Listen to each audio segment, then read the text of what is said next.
Right, બરોબર છે. તમારામાંથી કોઈ?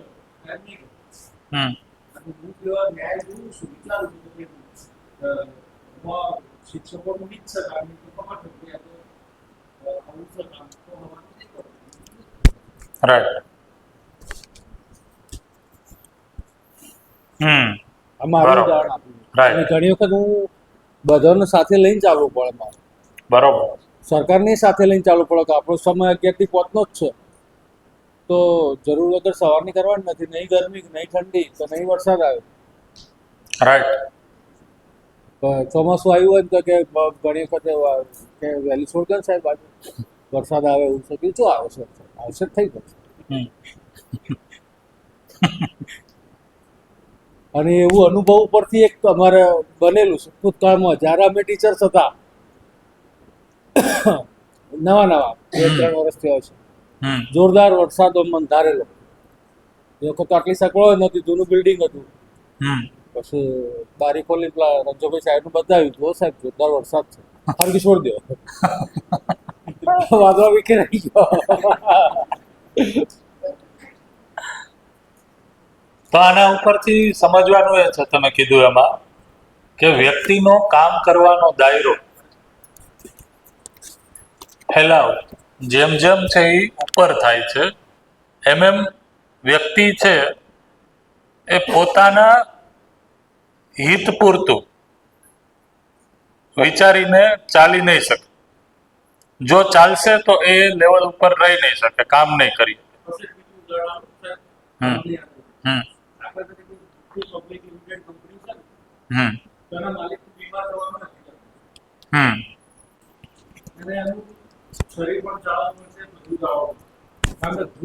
કેટલા મેસેજ મીડિયામાં આવશે ને તો આજે મુકેશ અંબાણી મોઢો પડે, તરત એનો શેર બજારમાં એની પ્રાઇસ તરત ડાઉન આવશે.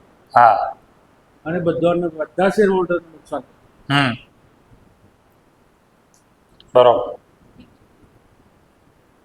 આવું જોજો તમે કોઈ વખતે સામાન્ય આવા ઘણા બધા મેસેજ આવતા હોય કે આવું સહેજ કોઈ નેગેટિવ વસ્તુ લીક થાય ને તરત જ એની અસર એના માર્કેટ ઉપર આવે. તો આને પોઝિટિવલી આપણે જોઈએ તો શું કહેવાય? વચ્ચે અદાણીનું અમેરિકાની કોઈ કંપનીએ નતું બહાર પાડ્યું કે ભાઈ આવું બધું છે, તો શોર્ટ બધું ડાઉન. Hindenburg report. તો કહેવાની વાત એ છે કે જ્યારે હું એક વ્યક્તિ તરીકે ખાલી એકલો જીવું છું, હવે આ સમજો, મારા ઘરમાં પરિવારમાં કોઈ નથી, તો મારી રિસ્પોન્સિબિલિટી ખાલી મારા પૂરતી જ છે. તો ત્યારે હું મારી પ્રિય દ્રષ્ટિ, હિત દ્રષ્ટિ, લાભ દ્રષ્ટિ કોઈ પણ રીતના જીવીશ. મારી કોઈની ઉપર નિર્ભરતા છે નહીં. તો મારું જીવવાનું છે એ મારા તંત્રિત હોઈ શકે, એનાથી કોઈ પ્રોબ્લેમ છે એ નહીં આવે, કારણ કે પ્રોબ્લેમ કરવાવાળું કોઈ વ્યક્તિ જ નથી. પણ હવે જો હું લગ્ન કરું છું, લગ્ન ગ્રંથિથી જોડાઉં છું, મારી સાથે કોઈ વ્યક્તિ રહે છે, તો મારો જીવવાનો દાયરો એનાથી મોટો થયો. તો મારે અમુક નિયમો, અમુક અનુશાસનો, અમુક નિયંત્રણ, અમુક શિસ્ત એ પાળવા પડશે. તો મારી જેટલી છૂટછાટ એકલતામાં હતી મનમાની કરવાની, એટલી હવે છૂટછાટ નહીં રહી. હું અમુક નિયમો, અનુશાસનને બંધાઈ ન રહીશ. બંધન માનું તો બંધન, મનથી કરું તો મનથી, પણ કરવું પડશે. એવી જ રીતના જ્યારે હું આ પરિવાર મોટો થાય છે, હું દાદા બની જાઉં છું, હું પપ્પા બની જાઉં છું, એટલે કે મારા છોકરાના છોકરાઓ છે, તો હવે મારે એક નિશ્ચિત અનુશાસન પૂર્વક જીવવું પડશે કે નહીં?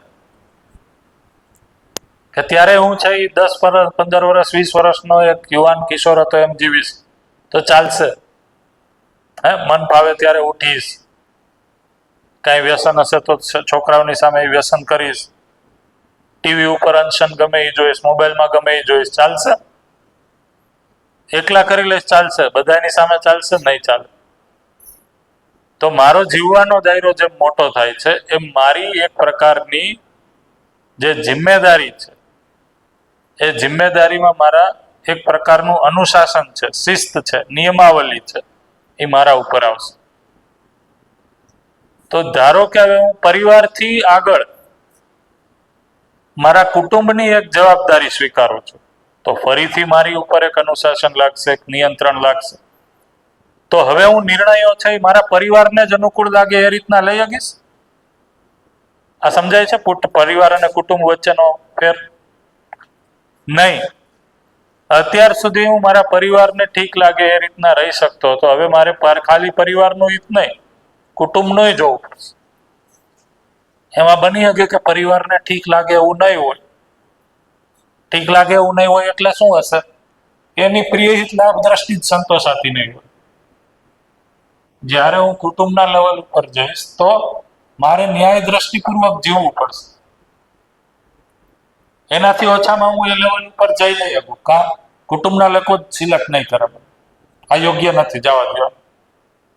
આ તો આજે આનું પોતાનું ઠેકાણું નથી, સમયસર ક્યારેય આવતા નથી, વ્યસની છે, અનાપ શનાપ બોલે છે, કાંઈ પણ પોતાનું ઠેકાણું નથી, પોતાનું ઘર ચલાવી શકતા નથી. એક છે. હવે ધારો કે હું કુટુંબની બદલે એક સમાજનો મોભી બનું છું, સમાજની જિમ્મેદારી લઉં છું, તો મારે હજી એનાથી વધારે જવાબદારી પૂર્વક જીવવું પડશે. તો એ લેવલ ઉપર જ્યારે હું નિર્ણય લઈશ તો એ નિર્ણય એવા હશે કે એની નીચે જે પણ વ્યવસ્થા છે એ બધાના હિતમાં હોય એવા હશે. તો એ સમયે હું એટલો પરિવારને જ બધું ઠીક લાગે એ રીતના હું નિર્ણય નહીં લઈ.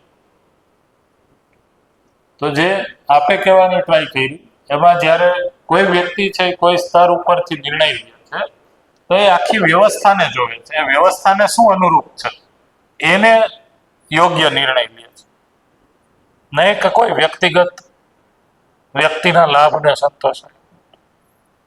જો એના માટે નિર્ણય લે છે તો એ વ્યક્તિ છે એ લાંબુ ચાલતું નથી અત્યારની ભ્રમિત સ્થિતિમાં.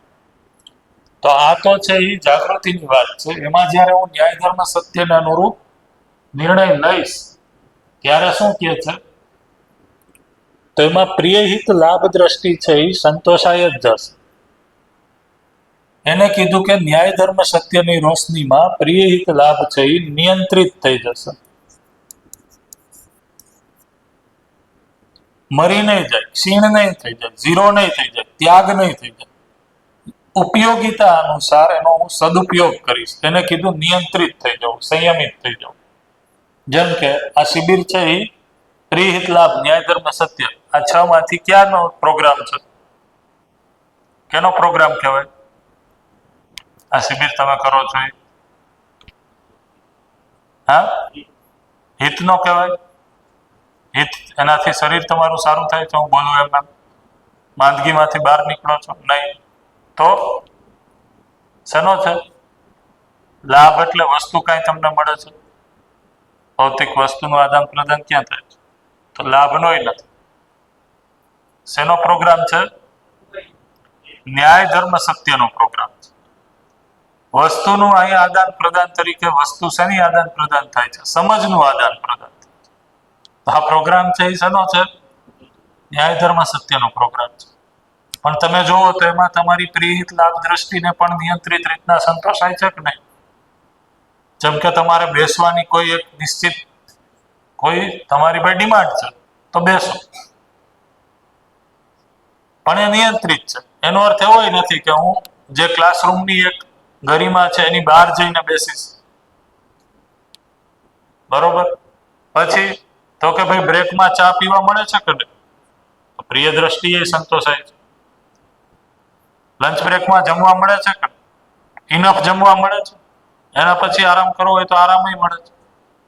તો પ્રિય હિત લાભ દ્રષ્ટિ છે એ નિયંત્રિત થઈ જાય છે ન્યાય ધર્મ સત્ય. પણ જો પ્રિય હિત લાભનો જ પ્રોગ્રામ અહીંયા હોય તો એમાં તમે જો પ્રિય હિત લાભની દ્રષ્ટિમાં પ્રિય હિત લાભ છે અનિયંત્રિત થઈ જાય છે. એ રીતે ન્યાય ધર્મ સત્યની કોઈ પણ રોશની કે પ્રોગ્રામ હશે એમાં પ્રિય હિત લાભ છે એ નિયંત્રિત છે, સંયમિત છે, ઝીરો નથી થઈ જતો, ત્યાગ નથી થઈ જતો. આ સમજાય છે? તો પ્રિય હિત લાભને છે એ ત્યાગવાનો નથી, એને સંયમિત કરવાનો છે. અત્યાર સુધી છે એ પરંપરામાં શું કીધું? ઇન્દ્રિય સંવેદનાઓનો ત્યાગ કરો. શરીર છે એ દુઃખનું સાધન છે. અહીંયા કીધું શરીર છે એ જાગૃતિ માટે સહાયક છે, સમજ માટે સહાયક છે. પરંપરામાં આદર્શવાદમાં આ દ્રષ્ટિનો ત્યાગ કરવાનો, નાશ કરવાનો, શરીરને યાતનાઓ આપીને શરીરને નિયંત્રિત કરવાની વાત છે. અહીંયા એવું નથી. અહીંયા છે ન્યાય ધર્મ સત્યની રોશનીમાં આપોઆપ આ નિયંત્રિત થાય જ છે, એની વાત છે. બરોબર છે. દાખલા તરીકે કાલે એક તમને એક્ઝામ્પલ આપ્યું હતું. જ્યારે માં છે એ બાળકને જન્મ આપે છે તો હજારો વેદનાઓ ને સહન કરે છે. પોતાના શરીરની તો પ્રિય હિત લાભ દ્રષ્ટિની ઘણી બધી છે એ સાઈડમાં મૂકીએ કે કા તો કે ત્યારે અહીંયા સંબંધ દેખાય છે, ન્યાય દ્રષ્ટિ છે એટલા માટે. બાકી તમે કોઈ પણ પૈસા દઈને એ જે કામ છે એ કરાવી નહીં. તો ન્યાય દ્રષ્ટિ છે એટલા માટે પ્રિય હિત લાભ છે આપોઆપ નિયંત્રિત થાય છે, કરવી નથી પડતી. તો આપણામાં નિયંત્રિત નથી થતું એનું કારણ શું છે? કારણ કે આપણી પાસે ન્યાય ધર્મ સત્ય દ્રષ્ટિનો અભાવ છે, આધાર નથી એટલા માટે. તો એટલા માટે જ છે મેં અહીંયા બીજા 3 શબ્દો આમાં એડ કર્યા છે. પહેલું છે સતર્કતા, બરોબર. સતર્કતા પછી સજગતા, અને સજગતા પછી સહજતા. તો સતર્કતા એટલે શું?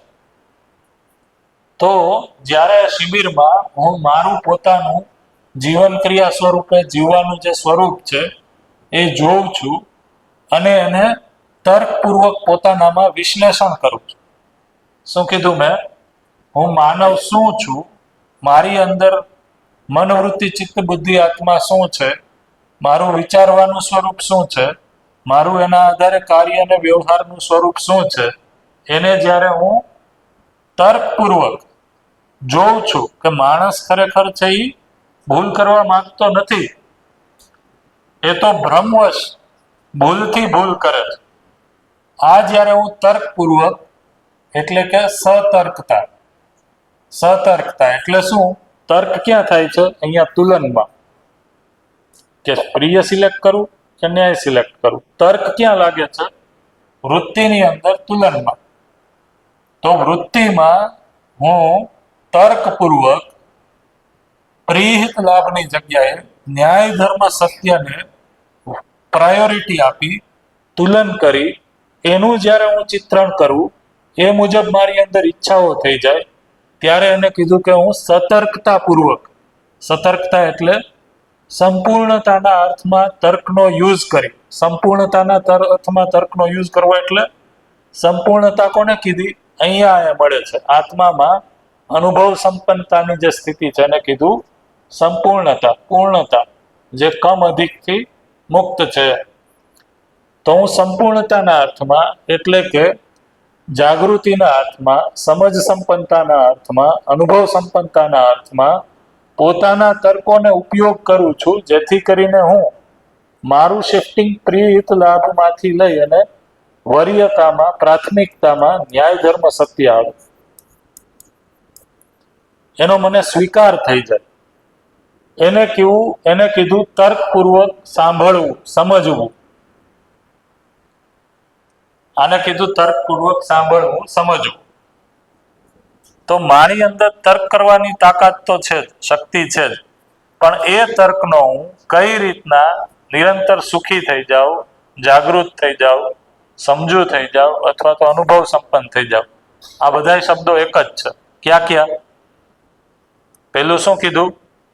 નિરંતર સુખી થઈ જાવ, અથવા સમજુ થઈ જાવ, અથવા જાગૃત થઈ જાવ, અથવા અનુભવ સંપન્ન થઈ જાવ. તો હું મારી અંદર જે પણ તર્ક શક્તિ છે એ તર્ક શક્તિનો ઉપયોગ કરી અને સમજુ થઈ જાવ, એ અર્થમાં મારી અંદર ઈચ્છાઓ બની જાય, સજી જાય, ગોઠવાઈ જાય. એને કીધું સતર્કતાપૂર્વક સાંભળવું, સમજવું. અત્યારે આપણે વ્યક્તિને સાંભળીએ છીએ, શું કામ? તો કે કંઈક તર્ક કરી અને એને હું ખોટો સાબિત કરી દઉં, છે ને? તો આ મારી અંદર તર્ક શક્તિ છે, એનો મેં શું ઉપયોગ કર્યો? દુરુપયોગ. ધારો કે પરિવારમાં, સંબંધમાં હું મારી જે અપેક્ષા છે અથવા મારી જે ફરજ છે એ બજાવતો નથી અને સામેવાળો વ્યક્તિ ફરિયાદ કરે છે. ફરિયાદ કરતો હોય ત્યારે હું સાંભળતો હોય શું કામ? તો કે એ જે વાત કરે છે ને એમાં એક શબ્દ ગોતી લઉં જ્યાં એની ભૂલ હોય અને પછી એની ઉપર તર્ક કરું. આવો સાહેબ, તો હું મારા તર્કનો ઉપયોગ શેમાં કરું છું?